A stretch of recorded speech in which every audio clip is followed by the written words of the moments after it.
Hey there, everypony, and welcome back to Bunny Culture Stories, the show I talk about everything MLP Friendship is Magic. Not only we have the first episode that focuses on Rarity and Rainbow Dash after their short interactions in Sonic Rainboom, but there is a mystery to be solved in Rarity Investigates.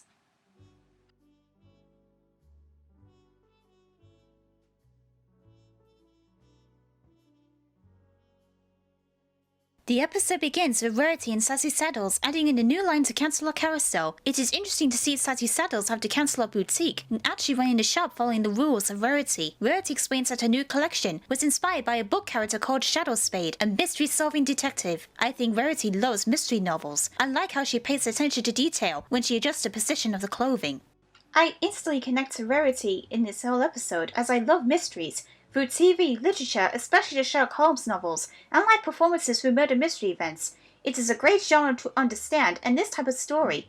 And also, I pay attention to detail with my work and surroundings. Then Rainbow Dash comes in after a little accident. She explains that she was invited by the Wonderbolts to be in display for Princess Celestia's Royal Garden opening. This is great continuity, as Rainbow is now one of the reserves. After she passed her test back in testing 123, she invites Rarity to come to the dinner in the evening, where she will meet up with the Wonderbolts, and she accepts. They arrive at the dinner with Rarity wearing one of the dresses she made. They are introduced to Wind Rider, a retired member of the Wonderbolts. Rainbow has one of her adorable fangirl moments, as she explains to Rarity that he is one of the legendary Wonderbolts, as he holds the all-time speed record for the Mustang Marathon. A Spitfire states that Rainbow is close to breaking his record. Also, we get the first speaking roles of two other Wonderbolts, Misty Fly and Blaze. So they retire to their rooms for the night, and the next day, Rarity and Rainbow watch the rehearsal. Then on comes to a standstill as Soren comes and explains that Spitfire has left Cancelot unexpectedly, so which they think she has gone to see her mother Stormyfleur, who seems to be ill. That is contradicted, however, as Stormyfleur is already at the rehearsal watching, which leads to the team frame Rainbow Dash as Spitfire's disappearance thanks to Wind Rider. Rainbow is now in a situation where she has to find Spitfire or get kicked out of the Wonderbolts forever. Then this is where the mystery begins as Rarity comes in, wearing a detective outfit from a new clothing line, and is determined to claim Rainbow's name by solving the mystery. And this is done in a film noir environment. From watching these scenes, it was entertaining and has fantastic creativity, from Rarity's narration to her fantastic and humorous interactions with the witnesses, especially the royal guards, and the jazzy music in the background, courtesy of William Anderson, who came up with the brilliant music for the cello dubstep with Team Maguro back in Slice of Life. I had figured this had better settled than Mystery and the Friendship Express back in Season 2,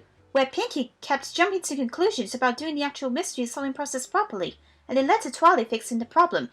In this episode, however, Rarity had followed the right process. First, finding the clues, second, to question the witnesses, third, piecing the evidence, and finally, revealing the culprit.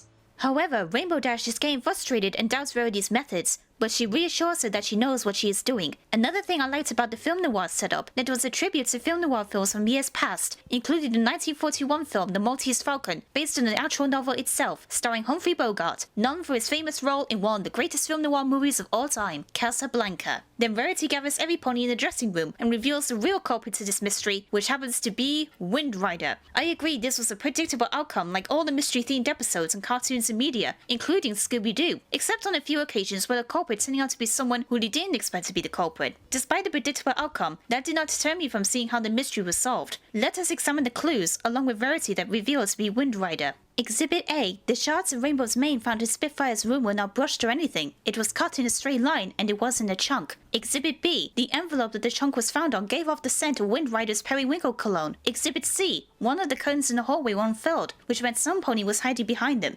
Exhibit D. There was a chocolate stain on Ryder's scarf and the chocolate cake he bought for the royal guards that were on duty, and he tied it in a knot that was different to what Rarity described, to try and hide it. The motive for Wind Rider was quite simple. He didn't want any pony, especially Rainbow Dash, breaking his all-time record. He also thinks that playing dirty is what a Wonderbolt is all about. I certainly didn't think so, and Rainbow, Soren, and the other Wonderbolts disagree with that statement, as like friendship and teamwork, they look out for each other no matter what the circumstances. I apply this all the time with my friends, and never do anything like Wind Rider did. After Rainbow brings Spitfire from a wild goose chase, Wind Rider is stripped of his status and she takes his place in the air show.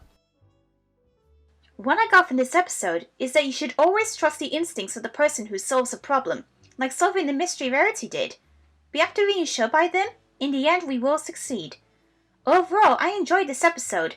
Fantastic interaction between Rarity and Rainbow, fantastic humor, unique parody of the film noir, and good continuity of previous episodes. Despite the outcome being predictable, that didn't deter me from my overall enjoyment of this episode. I give this episode 9 out of 10 stars. Until next time, this is Detective Rose Pal, bidding you good day.